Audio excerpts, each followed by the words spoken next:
You are listening to the Wealth Formula Podcast with Buck Joffrey. Get ready to change your life. Welcome, everybody. This is Buck Joffrey with the Wealth Formula Podcast. Want to remind you before we begin that there is a website that is associated with this podcast. It's wealthformula.com. You can find all sorts of free stuff there. You can find free books, free access to things like the Investor Club with Deal Flow.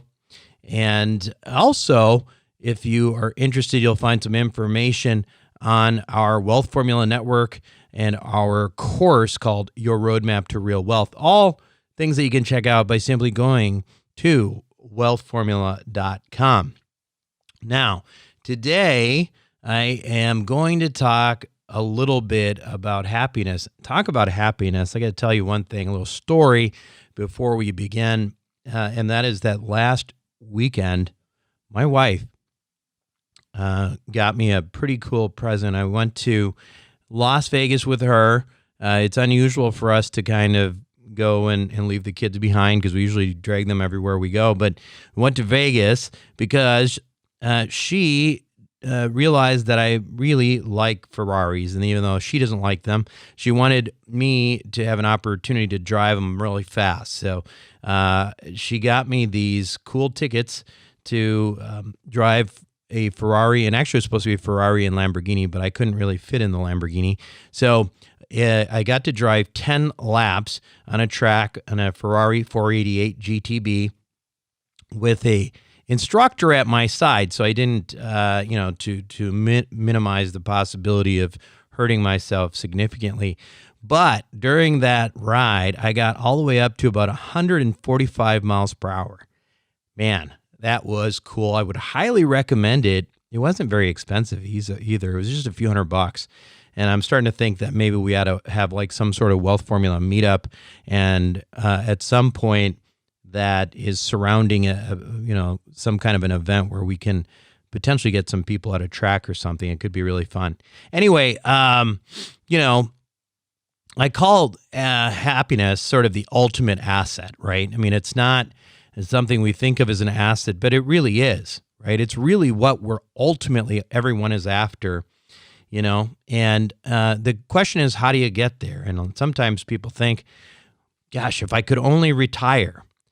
And I will tell you, when it comes to that line of thinking, be careful what you wish for, lest it come true. Now, that is a saying from Aesop's Fables, circa 260 BC. It is not made up by a country singer, as some might think. Either way, it is a powerful statement when it comes to financial wealth and when you think about retirement. You see, I talk to hard-working, high-paid professionals every day as part of our Investor Club, which, by the way, you should join. If you're an accredited investor and you want to see some deal flow, want to see some real estate opportunities that are highly curated and interesting, at wealthformula.com. But anyway, I talk to people almost every day related to some kind of investments. And a lot of people have this aspiration to retire, and they believe, and for good reason, I think, that they would be much happier if they could make enough money to just quit their job. But the question is, I have to ask, and maybe you need to ask yourself, is that really true? Because it actually may be more complicated than you think. As you may know, I can speak from some level of experience on this because I sort of quit I don't know if I would call it a job because I was self-employed, but I quit practicing as a surgeon almost 3 years ago. I would not call myself retired because I'm still doing stuff, but I am most certainly retired from medicine. I don't do any kind of medical stuff at all. I own a medical business. That's as close as I get to medicine anymore. I don't practice. But, and I often get the question, do you miss it? Well, I have to say that I rarely think about being in the hospital and operating and things like that. So the answer is no. However, I do miss certain sensations associated with that, that period in my life. So, like things like I miss doing things with my hands. That's probably one of the bigger things that I miss. I don't think about operating anymore, but I do miss this sensation of being completely absorbed in a physical task and trying to do it perfectly, right? There's a certain feeling you get when you do that. I remember the feeling of being lost in my own world, completely detached from any other concerns in life. As a resident, that was particularly good because they couldn't get you. Your pager would go off and they couldn't make you get it. The nurse would have to answer the pager and you'd be free. So I have some fond memories of sort of that as being a release from reality. And also, the only other time I really felt like that, I have to say, being sort of lost in activity was when I was playing ice hockey when I was a young person, right? When I was a little kid and all the way out through high school and some college. In addition, I miss having a well-defined routine that not only a routine, right? I mean, because anybody can write down stuff, but a routine that I can't just cancel on a whim. You see, there is a certain comfort in the monotony of a strict schedule and, frankly, being needed that is really hard to appreciate until it's lost. And I would have never thought I was, going to say that, but that's true. It's true. I kind of miss monotony of a routine. It's a weird thing to say, but it's true. And you know what else I miss? I miss interacting with people in a work setting. There's a certain camaraderie that you start to get with some of the people that that you work with, that people work for you, whatever. I used to go into the office every morning, joke around with people, bond with people. These days, I spend most of my days working, by myself, frankly. And when I do speak to others, it's usually over the phone and it's usually all business. Now, don't get me wrong. I don't want that old medical life back anymore. I really don't. I really prefer what I've got now. However, I am trying to figure out how to, have my cake and eat it too. In other words, is there a way to get that feeling of flow? That's what that being lost in work sensation is called. Is there a way to get that feeling of flow back? Is there a way to get that routine back? And how about that community? Because all of these elements are elements that I think were, things that can make you happy, make me happy. And if you recognize that you're missing some of these things in your life, that's great news because you can actively do something about it and improve your sense of wellness by actually, making a correction or making some changes. That's what I want to do for myself ultimately. Right now, though, I am in sort of a data collection phase. I know some of you know this. I've discussed this with a few folks. Listen, I'm a scientist at heart, right? So I need to approach things the same way to research them and to understand them. I need to define, in this case of happiness, at a physiological level, what exactly happiness is. And why is that important to me? Why is it important for me to understand if it's just a function of dopamine and serotonin or that results in certain electrical activities in various parts of the brain? Why is that important?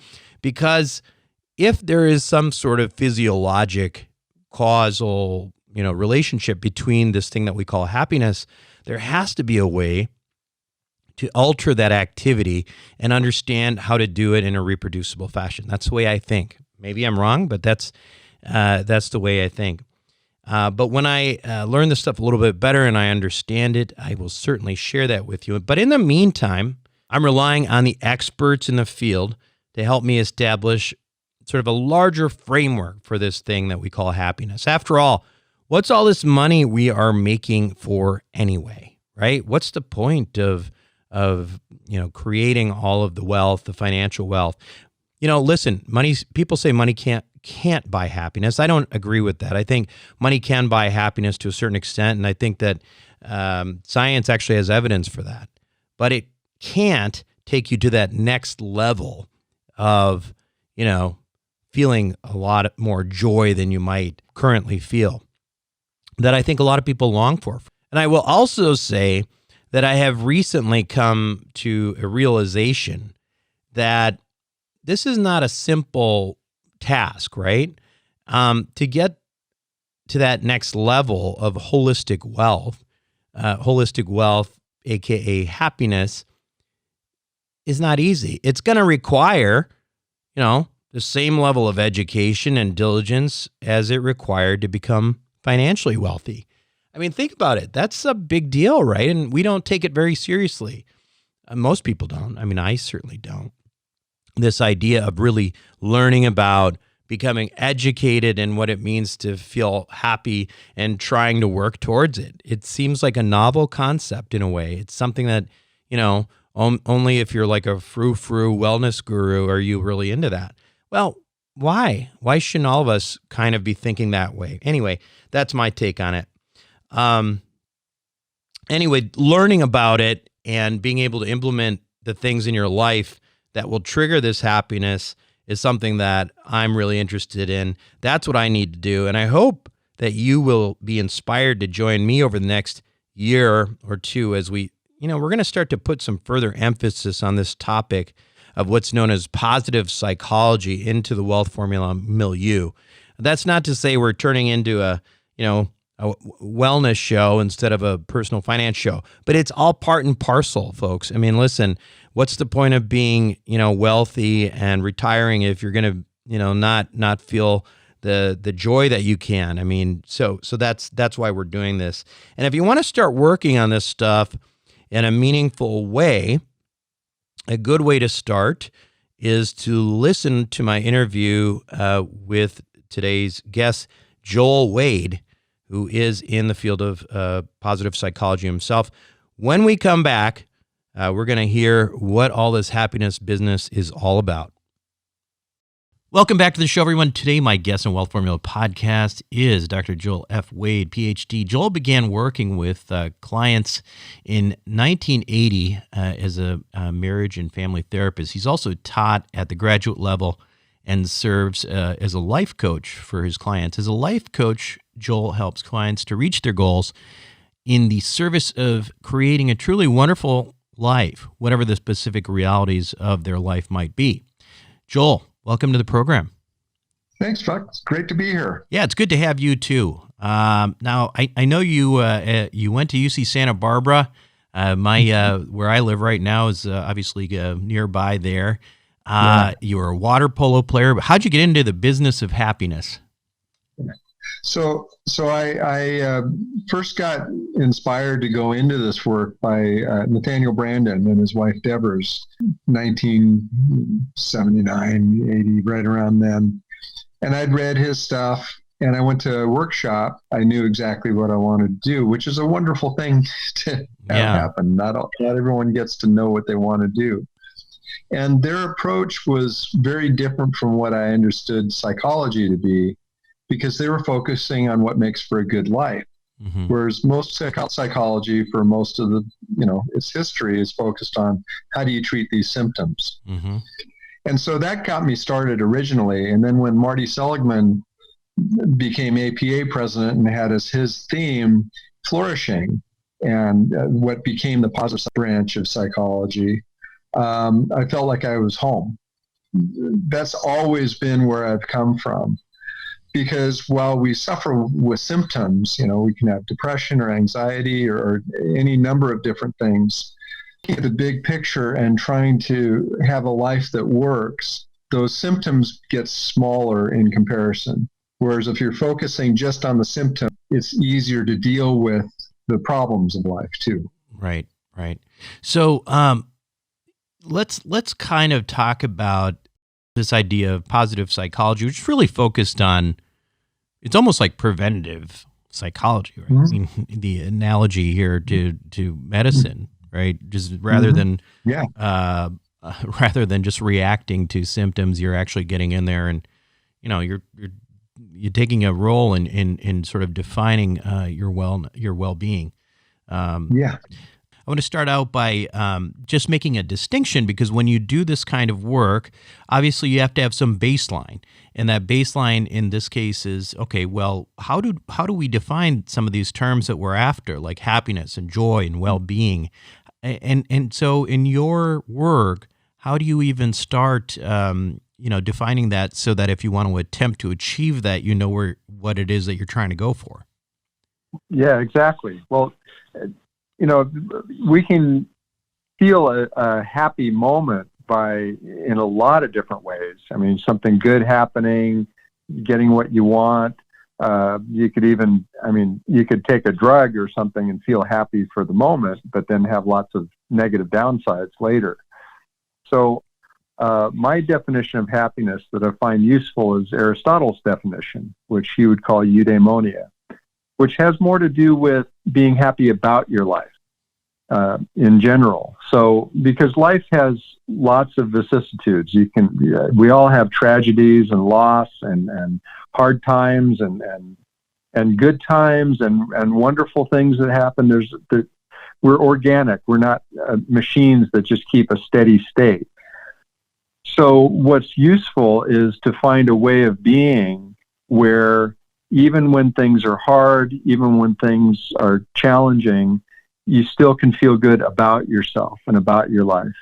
And then when things are going well and you get to enjoy the love or the joy or the success or the elation, you can really take it in and really savor it. So the principles that I write about and talk about and work with people about are more long-term. They're more about how are you going to feel tomorrow if you do this today. Right. Yeah. So do you draw a distinction between, some of these terms? Like when you say, are you happy? I mean, do you feel joy? I mean, again, I guess I'm just going back to this idea that I guess we all kind of have this sense of, what those terms mean, but is it just that it's just hard to define and we just kind of have to roll with it? Or, I mean, is there at least clinically a way that you define those things? No, I think it's possible to define joy. I mean, that's a feeling that you have when things are going well or when something's delightful. And we all know joy when we feel it. And there are some folks that define a certain amount of positive emotions like joy, love, elevation, contentment. We can define these different emotions, but our emotional life has so much more to do with the future than most of us think. In fact, there's a wonderful book by Marty Seligman and Roy Baumeister and two other authors, Homo Prospectus, where they really have gone deep into how our emotions focus us towards problem solving in the future. We usually think, oh, I'm angry because somebody did something, or I'm sad because I lost something, or I'm happy because I got something. But more often than not, it's I'm angry because I don't want this to happen again. Mm-hmm. And so what action can I take to prevent this from happening again? And about 85% of our emotional life is actually more geared toward the future. I guess the question in my mind is that a good thing? Because a good thing or a bad thing? Because, a lot of what, I think especially in today's society and, constantly being on social media or, looking ahead and not necessarily having as much social network around us, it seems to me that we're increasingly living somewhere else rather than the present. Yeah. And that's not probably a very good thing. I would say with social media and our phones and our little boxes that we get in, that's really more around the present because it affects our whole dopamine system and it's addictive. And so when we're drawn to check our email or check our text or that's all for that momentary hit of dopamine. Mm-hmm. Almost all of it is. So it actually takes us away from our a deeper sense of satisfaction that we get from going, oh, I'd like to visit my friend, or I'd like to take a walk on the beach with my wife, or I'd like to spend some time with my kids. What would be fun to do? Right. Where we're connecting. That's present into the future. whereas our gadgets are about right now, this moment. Right. So, you mentioned the dopamine hit, and as I mentioned to you before, I'm a physician. I was a biochemistry major. I'm a former neurosurgeon. So I have, a lot of these interests in the brain in general. And fundamentally, when I think of happiness, I've been thinking about this a lot lately. And I wonder, is this sensation a psychological phenomena? Or is it a physiologic phenomena? And I would argue that I think it is a physiological phenomena, but I don't know which comes first, the psychology or the biology. What are your thoughts on that? Pardon me? And when you talk about that, what is it that you're referring to? Well, the feeling in the moment, or? Well, so to me, happiness or the feeling of joy is ultimately, I look at it as from the physiology of it, there's something going on chemically. And you mentioned the dopamine, hit. Yeah. But I do think that there is a sense of, and again, I'm the amateur psychologist here. So, but I get the sense that some people are born with different happiness thermostats, right? Where they may have a range. They're born in a range. My wife is inherently a very happy person. She's always smiling. She gets up in the morning. She's, I don't know what's going on. It's like she's on a drug or something, right? Whereas I tend to be a little bit more brooding. And I've always been that way. And I see my 10-year-old daughter, and she's kind of like me. And she has no reason to be, but she is. Yeah. And so to me, that is further sort of hits that idea that if we start with this idea that this is a fundamental physiological phenomena, it gives us potentially a better window in which to examine what we can do about it. Yeah. And so I think that said, the answer to your question is yes. It's both physiological and psychological in that we do have a set point. We do have a set range. But with our minds and with our habits and our practices that we develop, we can aim ourselves towards more the top of our range rather than being stuck towards the bottom of our range. And so that's really what we're working with here. And is we all come into the world with certain temperaments, and some people are very outgoing, and you can see that when they're babies. And some people are just, they don't like novelty as much. And you can see that as an infant, they're the ones that when a stranger comes into the room, they kind of snuggle into mom. Yeah. Whereas other kids, early on, a stranger comes in the room and they go, oh, what's that? That could be good. So we have these temperaments and these set ranges. And so then it's a matter of, okay, given that, just like any other capacity that we have biologically, how do we make the most of it? So that's one reason why, a big problem with like Facebook and social media is we have these comparisons with everybody else. And so if we're not, the happiest or the most successful or something, it's easy to feel like, well, we're not anything. We haven't done anything. Whereas we each have our own personal range. And the mission to me is, given who you are, your circumstances and everything, how do you make the most of that? How do you make your best life out of that? Yeah.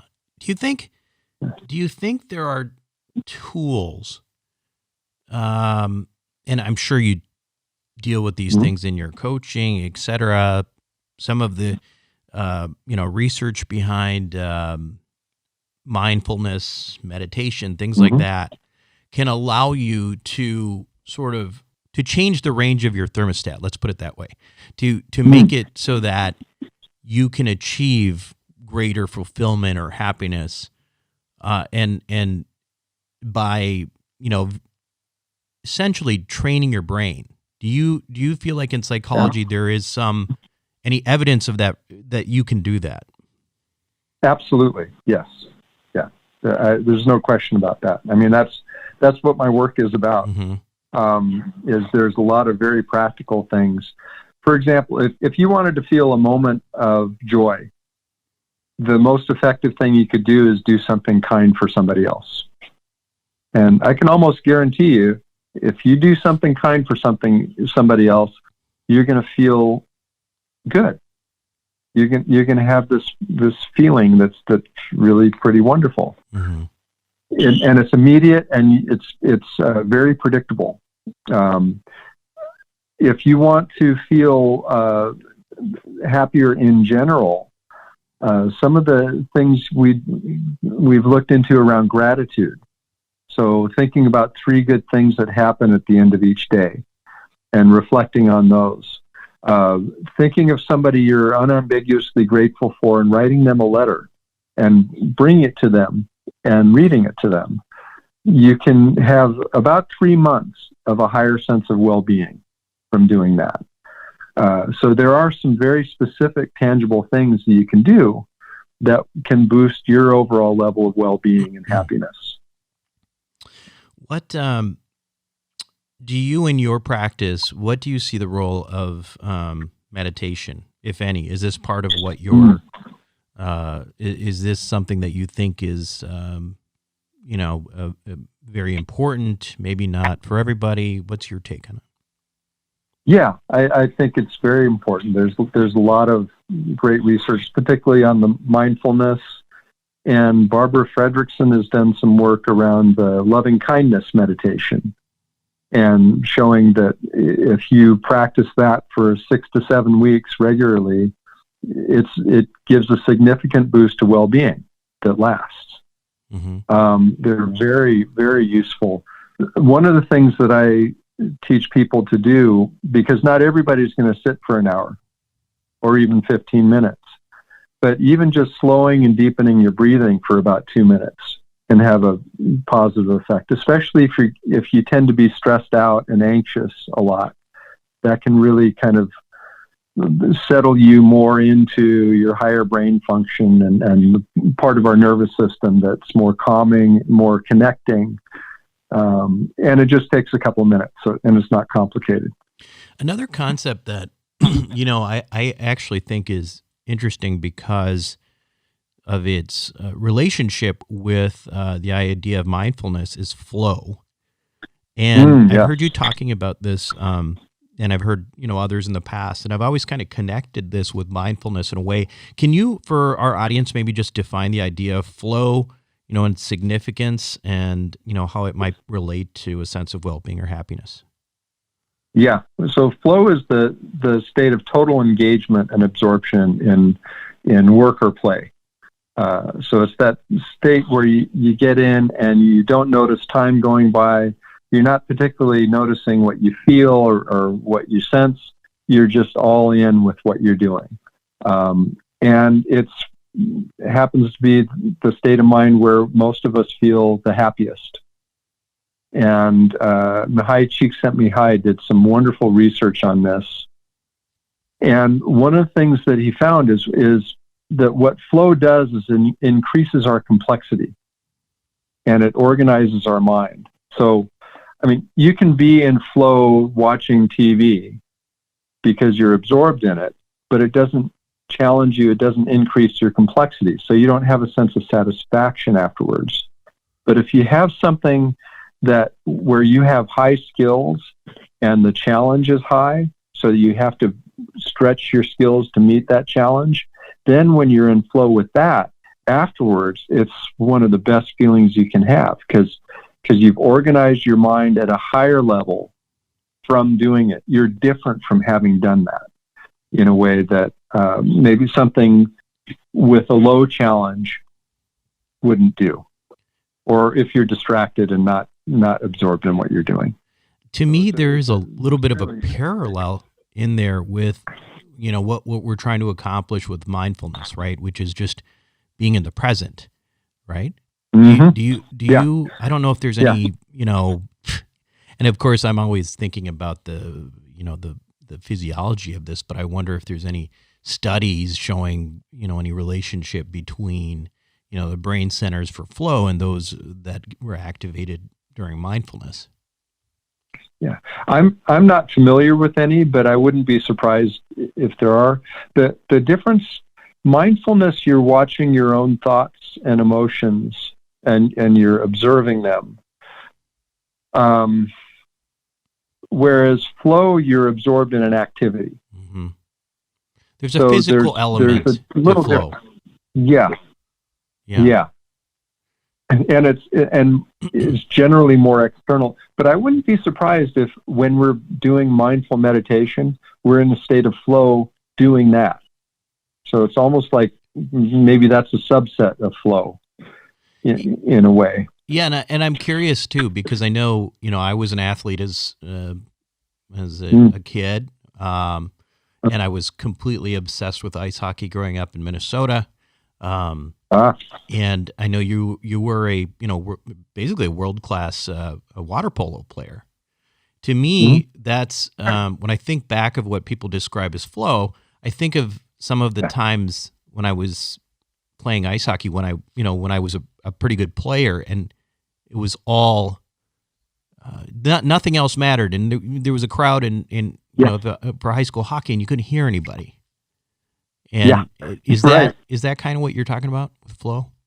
Absolutely. That's been my one of my greatest most joyful connections with flow is that, and you're just totally absorbed and totally focused to the point where one of the things that I've noticed, because I still play on the master's level, is when I'm thinking about the score, or I want to win, or I hope we win, I'm not in the game. The only thing, if I'm thinking of any of that or any external things, then I'm not in the game. I always have to bring myself back to the very fundamental, just play my best. Just focus, be absorbed, play my best. And then that makes it possible to have the best chance of winning, and it feels really wonderful during and afterwards. But anytime if I'm distracted or wanting to know what the score is or what anything external, it takes me out of it, and it's no fun either. It takes the fun out of it. And I've thought about this too in the sense of. I've been thinking about happiness a lot lately, just in the context of, we talk about a lot of wealth stuff, but, happiness is such an important part when you reach this, that I was trying to distinguish in my own head the happiest times in my life compared to, just where I am every day now, which is not bad, but the happiest times of my life were when I was a kid, just out playing. Yeah. Right. Yeah. So it's almost like, okay, what's the biggest difference between you now as an adult and a serious adult and you as a happy-go-lucky kid? And the answer may very well be flow. The answer may be that every day that I was out on recess and every day I was playing with friends, that was an exposure to this constantly. What do you think of that? Am I full of it? No, I think you're right on the money with that. Right. Because I think as grown-ups, we have so many different things on our mind, financial things, or, how are our kids doing, or what appointments are happening. All those things are necessary, but they take us out. They're not absorbing. They're not creative. They're not processes we dive all the way in. They're things that it's almost like we have this little calendar with data points that we're referring to. It's almost probably like when I talk about checking the score during a game. And I think those take us out of it. And so I think the more you can sort of put those on a shelf when you're in a creative place and allow yourself total absorption, that's when we get to feel that sense of play and joy like we did when we were kids. and it's not just that moment either. I mean, it's sort of exercising a muscle, right? That maybe as adults, it's not uncommon for us to let atrophy with the monotonous things that we have to do to support ourselves and responsibility. Yeah. We get good at whatever we practice. So if we're practicing worrying and dwelling on things all the time, then we get really good at it. And we spend most of our time doing that. And one of the things that really helps me and that I've noticed has been helpful for my clients and people I work with is separating out what we can control from what we can't control. Mm-hmm. It's an old Stoic principle, but it really, whenever we're worrying about something, it's almost guaranteed we're thinking about something we don't have control over. And as parents, we're sort of stuck with it because our kids have our pain receptors on their bodies. So but we can't control them. So there's going to be a certain amount of worry when you have kids. It's going to come in, but to remind yourself, I don't have control over that.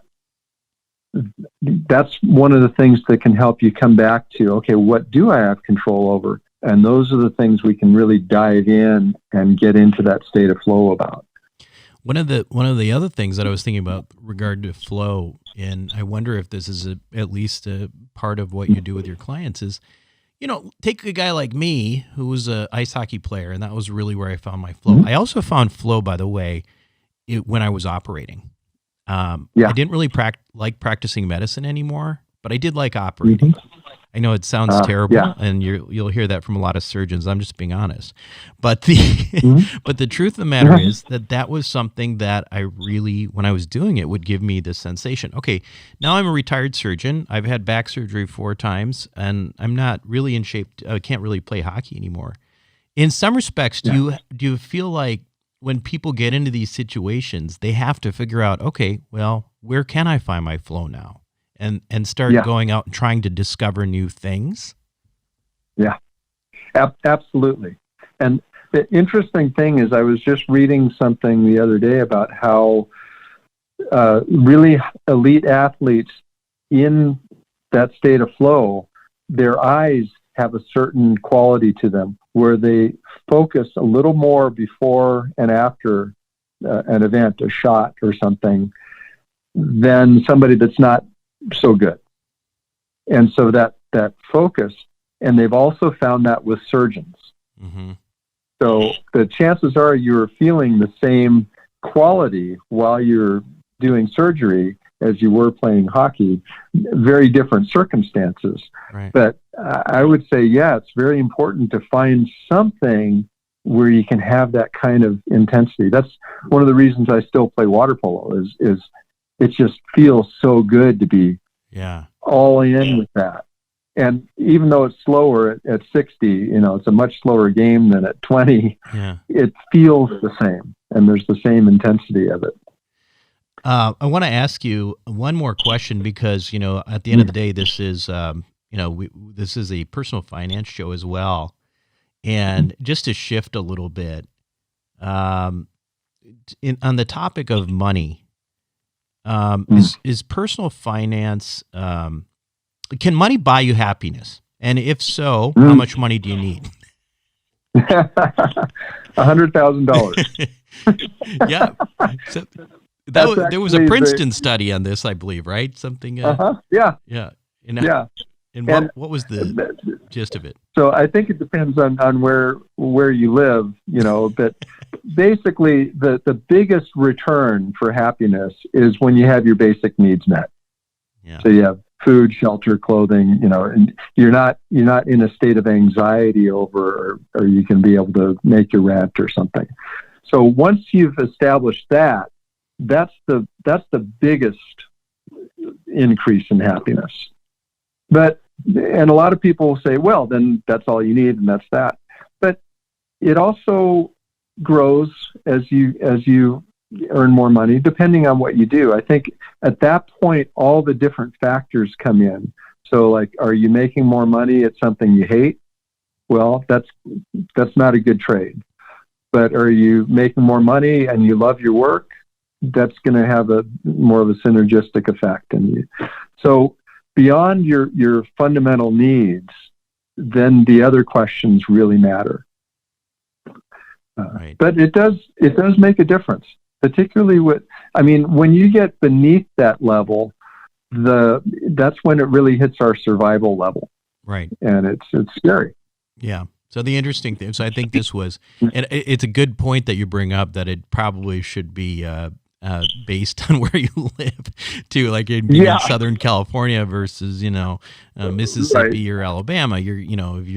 I think the Princeton study cited no significant increase after $75,000, but in San Francisco, you'll be living below the poverty line.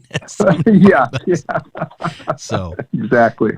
Well, listen, I want to know a little bit about your programs. Tell us about your programs. And I know you have a podcast too, which unfortunately I haven't had a chance to listen to, but you were, recommended by a friend of mine who's a listener of this show as well. So tell us about your podcast. Tell us about, all your programs. Yeah. So my podcast is the Mastering Happiness podcast, and where I talk about things like we're talking about today, but more focused, each one has a theme. I have a book, The Virtue of Happiness is my most recent book, and Mastering Happiness is a little earlier. I work with people as a life coach around the world via phone and Skype, and I work with businesses, helping them bring the principles of positive psychology and effective culture building into their businesses, and helping them really make that work. And a lot of it has to do with having very clear principles rather than something abstract on the wall as a mission statement or something. Mm-hmm. So those are my main focuses of my work today. And where, and tell us about the coaching program. So I work with people around lots of different issues. My background is as a marriage and family therapist. I'm still licensed, but mostly what I do is coaching nowadays. So I do couples coaching. I work with people around work success, I work with elite athletes to hone their skills and their mental skills, and just anybody that wants to feel more happiness and more success in their lives.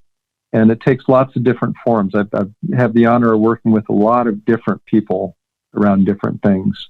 And one of the things that I love is what I get to do when I work with people is see a part of people that's really heroic that a lot of people don't get to see.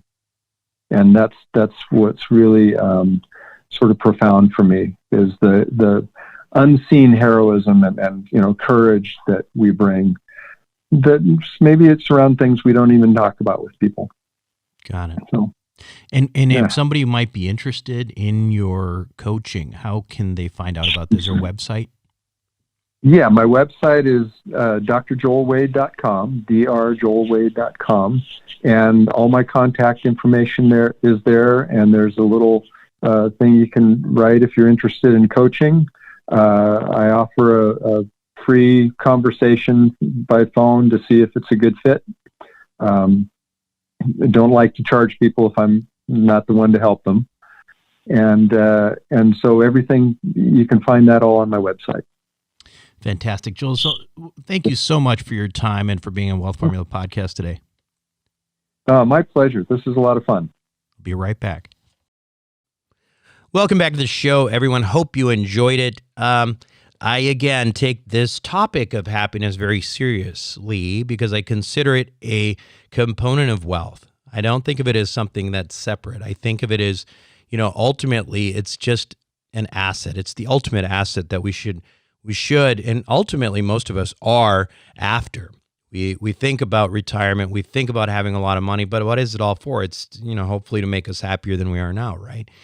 Anyway, hopefully you'll join me on this journey. Now, we do have this Wealth Formula meetup coming up April 24th and 25th in Phoenix, Arizona. And if you're interested, you should join soon. It's filling up pretty quickly. wealthformulaevents.com. Make sure you go to that. But, so there's going to be a lot of speakers there, including, some of the usual guys like Tom Wheelwright and Doug Lodmell and Dave Steele. We also got Richard Wilson from the Family Office Club. We've got an oil and gas speaker. And, of course, Ken McElroy, who's a big favorite, Rich Dad Advisor. I will be doing a talk, too. And this time I'm not going to talk about money, but I'm going to tell you what I've figured out about the whole happiness thing for my research as well. So hopefully that'll be worth it, too. That'll be a little bit different part of that meeting. But that's part of my Hindsight 2020, which is the theme of this meeting, which is what I've realized over the last, couple decades in this quest for wealth, etc. Anyway, check it out. Hope to see you out in Phoenix, April 24th, 25th, wealthformulaevents.com. That's it for me this week on Wealth Formula Podcast. I apologize for the cold I have in this introduction and outro. See you back next week. Buck Joffrey signing off. Thank you for listening to the Wealth Formula Podcast. Visit us on the web at wealthformula.com. The information contained in this podcast are opinions, not fact. As always, consult your own financial team before making any investment. See you next time.